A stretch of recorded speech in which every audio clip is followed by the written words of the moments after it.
ماں کے پیٹ ہی میں سب کچھ فرشتہ لکھ لیتا ہے۔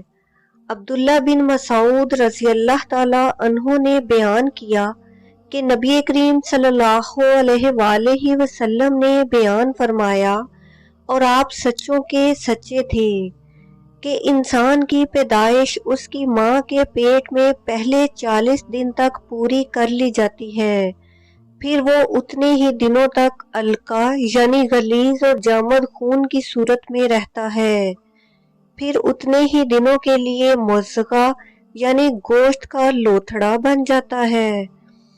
انس بن مالک رضی اللہ تعالی عنہ نے بیان کیا کہ نبی کریم صلی اللہ علیہ وآلہ وسلم نے ارشاد فرمایا، اللہ تعالیٰ نے ماں کے رحم کے لیے ایک فرشتہ مقرر کر دیا ہے، وہ فرشتہ عرض کرتا ہے، اے رب کریم یہ نطفہ ہے، اے رب کریم یہ مضغہ ہے۔ پھر جب اللہ تعالیٰ اسے پیدا کرنے کا ارادہ کرتا ہے تو فرشتہ پوچھتا ہے، اے رب کریم یہ مرد ہے یا یہ عورت ہے؟ اے رب کریم یہ بد ہے یا نیک ہے؟ اس کی روزی کیا ہے اور مدت زندگی کتنی ہے؟ چنانچہ اسی کے مطابق ماں کے پیٹ ہی میں سب کچھ فرشتہ لکھ لیتا ہے۔ یہ حدیث صحیح بخاری کی حدیث نمبر 3333 ہے۔